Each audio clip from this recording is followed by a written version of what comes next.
ከላይ በቢሊዮን የሚቆጠር ዶላር የሚንቀሳቀስባት በብርሃን ያሸበረቀችው የላስ ቬጋስ ከተማ ከስሯ ግን እስከ 7 ፎቅ ወደ ታች ጠልቅ የሚወርድ የሰው ልጅ በህይወት እያለ የሚቃጠልበት የፀሐይ ብርሃን ጭራሽ ገብቶባት የማያውቅ የከርሰ ምድር ሲኦል አለ። እስኪ አስቡት። ከዚች የቅንጦት ከተማ ስር መታወቂያ የሌላቸው ማንም የማያውቃቸው ከ1500 በላይ የሚሆኑ የከርሰ ምድር ሰዎች ወይንም ሞሊ ፒፕል ርዝመቱ ከ300 ኪሎ ሜትር በላይ በሆነ የጨለማ ቦይ ውስጥ ተደብቀው ይኖራሉ። ይህ የምታዩት ደፋር ዩቲዩበር ሮሂ ቼንት ይባላል። ዛሬ እሱና የካሜራ ባለሙያዎቹ ይህንን ማንም ሊረግጥ የማይደፍረውን አስፈሪ ዓለም ሊያሰሱ ካሜራቸውን አንግበው ወጥተዋል። ግን ወደ ጉድጓድ ውስጥ ከመግባታቸው በፊት የሆነ ነገር እያዘጋጁ ነው። አያችሁት? ናርካን የተባለ የአፍንጫ ስፕሬይ ነው። ለምን መሰላችሁ? እዛ ከታች ያለው ዓለም በከባድ እጽና ሱስ የተዘፈቀ ስለሆነ ሰዎች በየደቂቃው ኦቨርዶዝ ሆነው ይወድቃሉ። ስለዚህ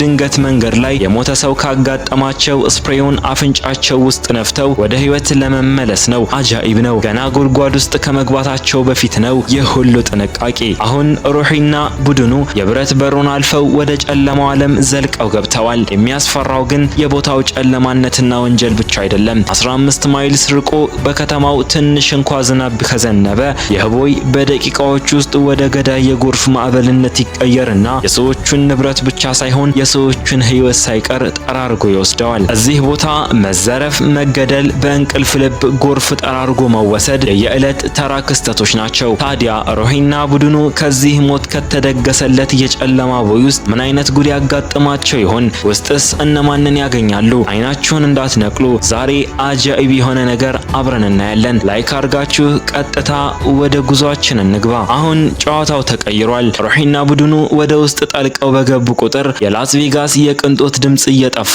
የመቃብርን ያህል ጸጥ ወዳለና ወደሚያስፈራው የከርሰ ምድር ጥልቅ እየገቡ ነው። እዚህ ውስጥ የፖሊስ ሬዲዮ አይሰራም። ብትጮህ ማንም አይሰማህም። ከላስ ቬጋስ መሬት በታች እስከ 7 ፎቅ ወደ ታች በሚወርደው በዚህ ቦይ ውስጥ የፈለገው ነገር ቢፈጠር፣ ብትዘረፍ፣ ብትገደል ወይም በህይወት እያለህ ብትቃጠል ማንም ደርሶ አያድንህም። የጫካው ህግ ነው የሚሰራው። ይህ ቶቢ የተባለ የቦይ ነዋሪ የነገራቸውን ልንገራችሁ። አንድ ቀን እዚሁ ጨለማ ውስጥ ተኝቼ 3 የኩባ ዜጎች በገጀራ ሊቆርጡኝ መጡ። እኔም ራሴን ለማዳን ሞልቶቭ ኮክቴል ወይንም የእሳት አደጋ መፍጠሪያ ፈንጂ ሰርቼ ወረወርኩባቸው። ያ ነው ህይወቴን ያተረፈው ይላቸዋል። አጃኢብ። እዚህ ላስ ቬጋስ ውስጥ ከዛ ሁሉ ፖሊስ ስር ሰዎች በገጀራና በፈንጂ እየተዋጉ ነው የሚኖሩት። ሮሂ ጉዞውን ቀጥሏል። ትንሽ ወደ ውስጥ ሲገቡ ይህንን ቶኒ የተባለ ሰው ያገኙታል። ቶኒ እዚህ የከርሰ ምድር ሲኦል ውስጥ ለ6 ዓመታት ኖሯል። ግን የሆነውን ስሙኝ። እዚህ ውስጥ ያሉ አንዳንድ ስብዕና የሌላቸው ሰዎች የቶኒን መኖሪያ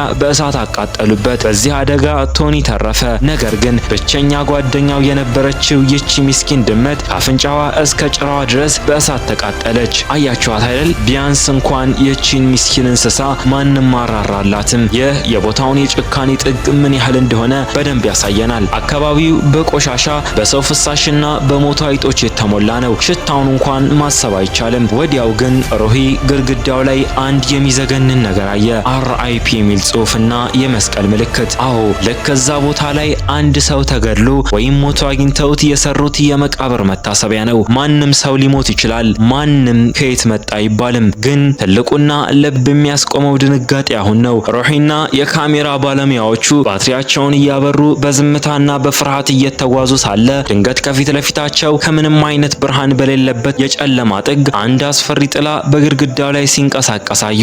ወዲያውኑ መሳሪያ ሊተኩሱባቸው እንደሚችል ስላሰቡ አትተኩስብን እያሉ መጮህ ጀመሩ። በዚህ ጨለማ ውስጥ ጠመንጃ ደቅኖ የሚጠብቃቸው ማን ይሆን? ህይወታቸውስ እዚህ ጉድጓድ ውስጥ ሊያልቅ ነው? ላይክና ሳብስክራይብ እያደረጋችሁን ቀጥል። እድለኛ ሆነው ጥላው የተኩስ ርምታ ሊከፍትባቸው የመጣ ገዳይ ሳይሆን እዚሁ ጨለማ ውስጥ ድንኳን ዘርግተው የሚኖሩ የቦይ ነዋሪዎች ሆነው አረፉት። እነዚህ ሰዎች መካከል ይቺን ሮዝ ጸጉር ያላትን ሴት ተመልከቷት።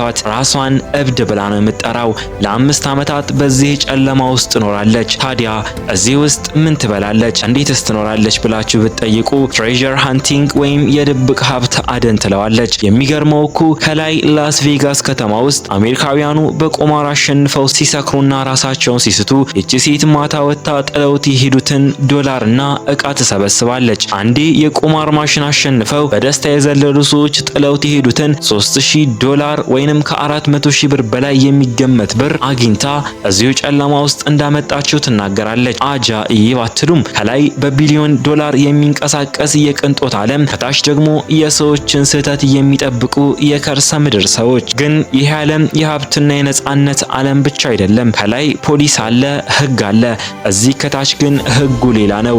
ይህን ሰውዬ ስሙት። አንድ ቀን እዚሁ እኔ ፊት ለፊት ነጭ ቲሸርት የለበሰ ሰው አንገቱና ጀርባው ላይ በሁለት ጥይት ተመቶ ወደቀ። ነጭ ቲሸርቱ በቅጽበት በደም ወደ ቀይነት ተቀየረ ይላል። የሚያስደነግጠው ደግሞ ገዳዩ ማንም ሳይሆን የገዛ ወንድሙ መሆኑ ነው። በቃ ማንም አይጠይቅም፣ ማንም አይመረምርም። ሌላው ቀርቶ እኩለ ሌሊት ላይ ሰዎች በሰይፍ ሲጣሉና ሲገዳደሉ ማየት እዚህ የተለመደ ተግባር ነው። የቦታው ጨለማነት እኮ ሌላ የራሱ የሆነ በሽታ አለው። ማታ ድንኳን ውስጥ ተኝተህ ልክ ከውጭ በኩል ሰዎች ሲራመዱ ኮቴያቸው ይሰማሃል። ድንኳኑን ከፍተህ ባትሪ ስታበራ ግን ማንም ምንም ነገር የለም። ከባድ የስነ ልቦና ቀውስ፣ ድብርትና እብደት የእነዚህ ሰዎች የዕለት ተዕለት ጓደኛ ነው። ከዚህ ሲኦል መውጣት ቢፈልጉ እንኳን መታወቂያ አይደንቲፊኬሽን የላቸውም። ስራ መያዝም ሆነ ቤት መከራየት አይችሉም። በቃ እንደ ሞቱ ነው የሚቆጠሩት። ሮሂና ቡድኑ አሁንም ጉዟቸውን አላቆሙም። ይበልጥ ወደ ውስጥ ጠልቀውና አየር ወደሚያጥርበት የቦዩ ክፍል እየገቡ ነው። ድንገት ግን የቦዩን ጣሪያ ሲያበሩት የሆነ አጃኢብ ነገር ተመለከቱ። ልክ እንደ ሹል ጦር ወደ ታች የተንጠለጠሉ ነገሮች ምንድናቸው? ደግሞስ ወደፊት ሲጓዙ ያገኙት ያ የተተወ የልጅ ጋሪና የሚያስለቅሰው መታሰቢያ የማን ነው? ያ ጣሪያው ላይ እንደ ጦር የተንጠለጠለው ነገር ምን ይመስላችኋል? ከላይኛው የላስ ቬጋስ መሬት ላይ ዝናብ ሲዘንብ ውሃው መሬቱን ሰንጥቆ ሲወርድ የሚያስቀረው የካልሲየምና የማዕድን ክምችት ነው። ይህ ማለት ምን ማለት መሰላችሁ? ይህ ቦይ ስንትና ስንት ጊዜ በጎርፍ እንደተጥለቀለቀና የስንት ሰዎችን ህይወትና ንብረት እንዳወደም የሚመሰክር ህያው ማስረጃ ነው። ግን ከሁሉም በላይ አንጀቴን የበላውና ልቤን የነካው ይህ ቤተሰብ ነው። ተመልከቱ። በድንጋይ የልብ ቅርጽ ተሰርቶ አበባ ተቀምጦበታል። ይህንን ያደረጉት እዚሁ ቦታ ላይ በጎርፍ ወይም በግድያ ህይወቱ ላለፈው ጓደኛቸው መታሰቢያ እንዲሆን ነው። የሰው ልጅ ህይወት እዚህ ጉድጓድ ውስጥ እንደ ቅጠል ነው የሚረግፈው። ከዛች መታሰቢያ ትንሽ ፈቀቅ ሲሉ ደግሞ ያገኟትን እዩ፣ ባዶ የህፃን ጋሪ። እስኪ ያስቡት። እዚህ ሞት፣ እብደትና ሱስ በሚደገስበት የከርሰ ምድር ሲኦል ውስጥ ፀሐይ አይተው የማያውቁ ህፃናት ተወልደው አድገውበታል ማለት እኮ ነው። አጃኢብ! እንዲህም ይኖራል። ሮሂና ቡድኑ አሁን እየተጓዙ ያሉት በደረቅ መሬት ላይ አይደለም።